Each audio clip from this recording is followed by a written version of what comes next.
Hello दोस्तों, कैसे हो? उम्मीद करता हूँ आज आप बहुत अच्छे होंगे। आज हम आपको मध्यकालीन इतिहास पढ़ाएंगे और इतिहास में आपको दिल्ली सल्तनत पढ़ाएंगे जो सिर्फ गुलाम वंशी पढ़ाएंगे, इसके अलावा कुछ और नहीं। गुलाम वंशी पढ़ाएंगे 1206 से। इसका देखो शासनकाल रहा था 1206 से 1290 तक रहा था इसका शासनकाल। देखो यह है 1206 से 1290 तक रहा था इसका शासनकाल। देखो गुलाम वंश का पहला संस्थापन कौन था? 1206 में तो इसकी स्थापना हुई, मतलब 1206 में आए थे। और ये कुतुबुद्दीन ऐबक ने यह मोहम्मद गौरी को गुलाम था, यानी कि ये था ना कुतुबुद्दीन ऐबक, यह मोहम्मद गौरी का गुलाम था। और यह मोहम्मद गौरी हमने आपको पहले एक पार्ट में बता दिया है, ठीक है। देखो फिर क्या था, इसने अपनी राजधानी लाहौर बनवाई। जो ये था ना कुतुबुद्दीन ऐबक ने, यह मोहम्मद गौरी का तो गुलाम था। और जो कुतुबुद्दीन ऐबक था इसने अपनी राजधानी कहां बनवाई? लाहौर में बनवाई। इसने अपनी राजधानी कहां पर? लाहौर में बनवा दी। अब देखो इसे लाख वक्ष कहा जाता है, यानी लाख वक्ष कहा जाता था इसे। और इसे लाखों का दान देने वाला भी कहा जाता था। यानी कि जो कुतुबुद्दीन ऐबक था ना, यह काफी सारा दान भी देता था, मतलब अपने कुछ कोई भी अपने उपहार के रूप में अपना दान देता था, इसलिए लाख वक्ष दान भी कहते थे इसे।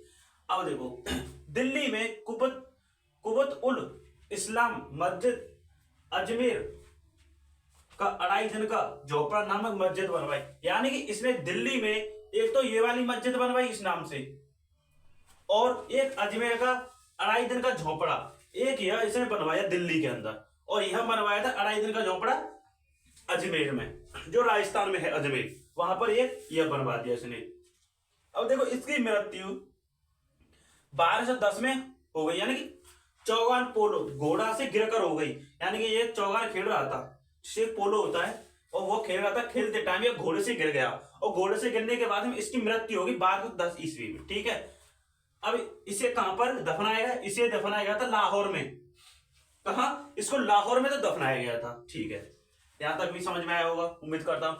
इसका उत्तराधिकारी आराम शाह हुआ, यानी इसका जो उत्तराधिकारी था ना वो आराम शाह था, और इसकी भी मृत्यु 1211 में हो गई, इल्तुतमिश ने कर दी। जो आराम शाह था ना, इसका कोई ज्यादा बड़ा रोल नहीं है इसके अंदर, बस इतना ही पूछता है, इसके अलावा कुछ और नहीं पूछेगा कि यह किसका उत्तराधिकारी था और ये किसने किया था, बस इतना ही पूछेगा। ज्यादा सा इसकी डेट वो पूछेगा, सिर्फ मृत्यु डेट।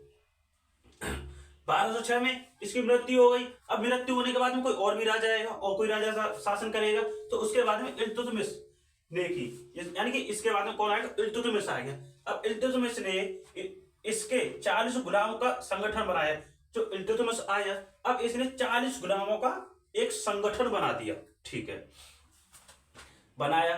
तुर्कान ए चहलगानी कहा गया, यानी इसको जो 40 संगठन थे ना, इसका 40 गुलामों का एक संगठन बनवाया, उसको कहा करते थे तुर्कान ए चहलगानी। और यह अपनी राजधानी लाहौर में दिल्ली में ले आया। लाहौर से दिल्ली कहां पर ले आया? ये दिल्ली, लाहौर से दिल्ली ले आया अपनी राजधानी को, ठीक है। कौन लाया? इल्तुतमिश लेकर आया। अब इसने 1229 ईस्वी में बगदाद के खलीफा, कौन? बगदाद के खलीफा से सुल्तान पद की स्वीकृति ली। यानी कि जो बगदाद का खलीफा था ना, यानी कि एक बगदाद का खलीफा था, उससे से इसने एक सुल्तान की उपाधि भी धारण कर ली। अब इसके बाद क्या हुआ? चंगेज खान ने 1221 ईस्वी में इल्तुतमिश के समय भारत आया।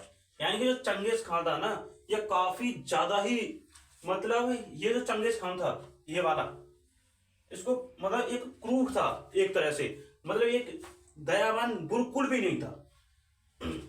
के समय आया, भारत आक्रमण किया, और इसने भारत पर एक आक्रमण किया, बट भारत को कोई क्षतिग्रस्त नहीं किया। ये आया एक राजा के लिए और आकर के सीधा चला गया मार मूर कर, ठीक है। अब इसकी हत्या कब हुई? 1236 ईस्वी में हो गई। इल्तुतमिश की हत्या होगी 1236 में। अब इसके बाद में कौन बैठेगा गद्दी पर? अब यह चर्चा चली। अब इसमें क्या हुआ? इसकी गद्दी पर रुकनुद्दीन फिरोज अयोग्य शासक था। जो रुकनुद्दीन था ना, ये एक अयोग्य शासक था, मतलब इसके अंदर ज्यादा योग्यता नहीं थी।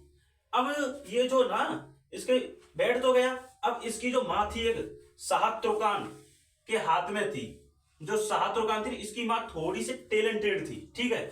अब इसने मतलब बैठा तो नाम चल रहा था इसका सिर्फ रुकनुद्दीन का, फिरोज का, ठीक है।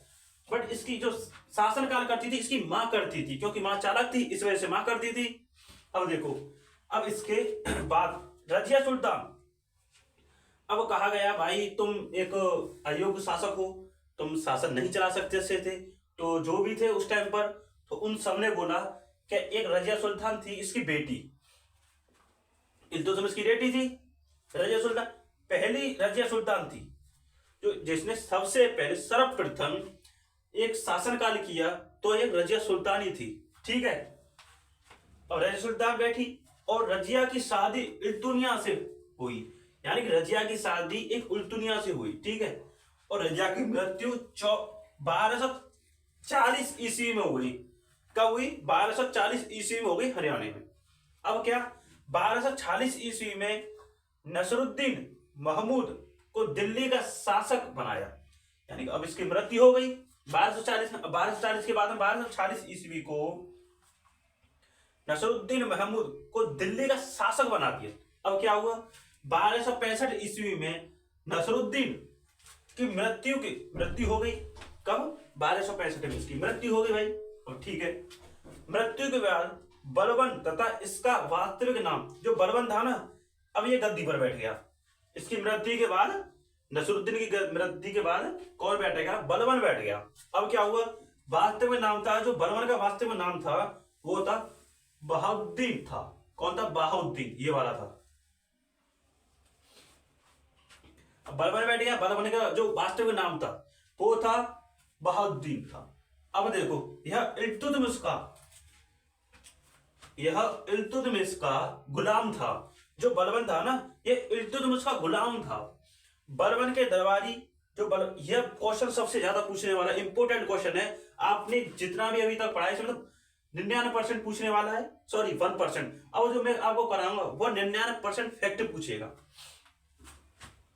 जो फारसी थे, फारसी के प्रसिद्ध कवि, फारसी है, फारसी नहीं है, मिस्टेक हो गई इसमें। फारसी के प्रसिद्ध कवि अमीर खुसरो तथा अमीर हसन थे, यानी कि इसके दो कवि थे। कौन कौन थे वो कवि? एक तो अमीर खुसरो, इसको नोट कर लो, और एक अमीर हसन। ये दो कवि थे। किसके? बलबन के। और इसने लोहा एवं रक्त की नीति अपनाई। किसने? इसने, बलबन ने एक लोहा और एक रक्त की नीति अपनाई। अब इसके बाद इसका पुत्र, यानी इसकी मृत्यु हो गई। मृत्यु के बाद में कोई तो और बैठेगा शासनकाल पर। अब शासनकाल पर कौन बैठा? ये बैठा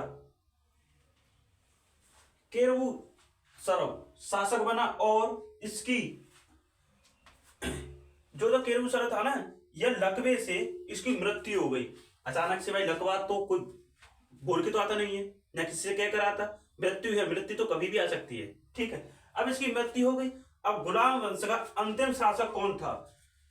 शमसुद्दीन क्यूमर्स। एक तो आपको यह मोस्ट है, ठीक है दोस्त। देखो भाई, एक तो यह मोस्ट है शासक शमसुद्दीन, और एक आपका यह मोस्ट है कुतुबुद्दीन ऐबक। और आप ज्यादातर जो पूछ रहा है क्वेश्चन में, यह पूछ रहा है 1206 से 1290 तक। और आपको दो कवि याद कर लो, बाद आपको कुछ याद करने की जरूरत नहीं है, ठीक है। और हमारे चैनल को सब्सक्राइब करें, कमेंट करें और दोस्तों के पास शेयर भी करें। और हमारे एक न्यूज चैनल खुला है, उसका नाम है, देखो उसका नाम यह है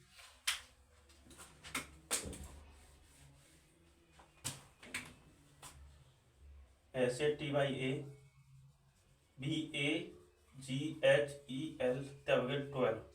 इसको फॉलो जरूर करें। बाय बाय, टेक केयर दोस्तों।